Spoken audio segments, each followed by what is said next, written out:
baby, don't distract me. I'm a goner, I lost her. Like, why the hell you wanna play me that way? You're bad, babe. You double-faced entendre. Life goes on and on and on and on and on and on and on and on.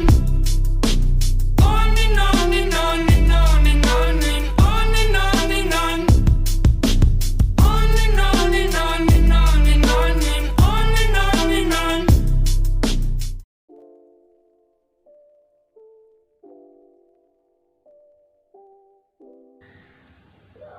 Di sini saya akan menjelaskan tentang tinjauan kebutuhan pendidikan sepanjang hayat.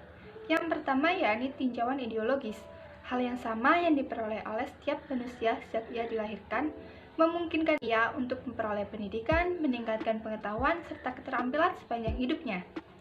Dengan pendidikan sepanjang hayat ini, ia akan mengembangkan potensi-potensi yang ada di dalam dirinya sesuai dengan kebutuhannya. Dalam hal ini, menjadi kewajiban bagi setiap penguasa atau kaum intelektual dalam masyarakat untuk menyelamatkan rakyat dari kebodohan serta kemiskinan sebagaimana tertuang dalam tuntutan rasa keadilan sosial. Yang kedua yakni tinjauan ekonomis. Kemelaratan sebagai penyebab buta huruf dan kurangnya pendidikan yang banyak terjadi di negara berkembang di era globalisasi ini membutuhkan penanganan yang serius. Cara yang paling ekonomis untuk keluar dari krisis ini yaitu dengan pendidikan. Pendidikan sepanjang hayat memungkinkan seseorang untuk dapat meningkatkan produktivitas, memelihara dan mengembangkan sumber-sumber yang dimiliki, memungkinkan hidup dalam lingkungan yang nyaman, menguasai kebiasaan dan prinsip hidup pribadi lingkungannya sehat, serta memiliki motivasi dalam mengasuh dan mendidik anak-anak secara tepat, sehingga peranan pendidikan keluarga menjadi sangat besar dan sangat penting. Baik, saya akan melanjutkan presentasi dari Mbak Denita, yaitu masih pembahasan yang sama tentang pendidikan sepanjang hayat.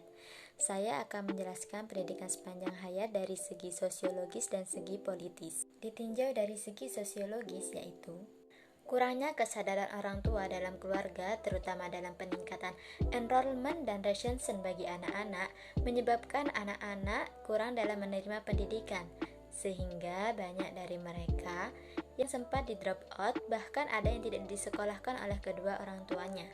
Kurangnya kesadaran orang tua inilah yang menjadi salah satu penyebab bertambahnya buta huruf dan rendahnya produktivitas. Sehingga pendidikan sepanjang hayat menjadi solusi yang terbaik untuk mengatasi masalah tersebut. Ditinjau dari segi politis, yaitu kesadaran hak pilih dan pendemokratisasian di alam reformasi, seperti menuntut setiap warganya untuk berpikir dewasa, sehingga dalam hal ini memberikan ilmu pendidikan kewarganegaraan sangat diperlukan, dan ini menjadi salah satu tugas pendidikan dalam rangka pendidikan sepanjang hayat. Perkenalkan, nama saya Leni Yasmin. Di sini saya akan melanjutkan penjelasan dari teman saya yaitu Rabiatul Adawiyah mengenai tinjauan PSH. Yang dimaksud PSH ditinjau dari segi teknologis dan kultural, di mana ilmu pengetahuan dan teknologi memaksa para sarjana dan para teknisi untuk mengembangkan ilmu pengetahuan dan keterampilan yang sudah mereka punya. Pada taraf ini sangat penting bagi mereka untuk berusaha mengintegrasi baik secara vertikal maupun horizontal, karena yang pertama yaitu kemungkinan tidak adanya reference group untuk mengadakan kontak intelektual serta interaksi saling mendidik. Kemudian mungkin pendidikan yang diperoleh belum memadai, serta kurang lancarnya komunikasi dengan perubahan dan inovasi-inovasi yang terjadi di negara-negara lain. Pembahasan yang selanjutnya yaitu PSH ditinjau dari segi psikologis dan pedagogis. Dari segi ini, pesatnya perkembangan ilmu pengetahuan akan berpengaruh terhadap konsep, teknik, dan juga metode pendidikan yang nantinya akan berpengaruh besar terhadap kompleksnya ilmu pengetahuan, sehingga mustahil untuk diajarkan kepada anak-anak didik yang ada di sekolah. Dari kasus ini, kita harus mencari jalan keluar, yaitu dengan cara apa? Dengan cara sekolah mempersiapkan pendidiknya untuk mengajarkan cara belajar yang inovatif kepada peserta didik sehingga mereka tidak bosan dalam kegiatan belajar mengajar. Kemudian menanamkan motivasi untuk semangat mereka agar terus belajar untuk sepanjang hidupnya. Kemudian pendidik bertugas untuk membantu mereka untuk mengasah keterampilan mereka serta mendampingi mereka untuk mengembangkan keterampilan yang sudah mereka punya, sehingga anak-anak didik ini nantinya akan bisa menyesuaikan diri di dalam masyarakat yang berubah begitu cepat.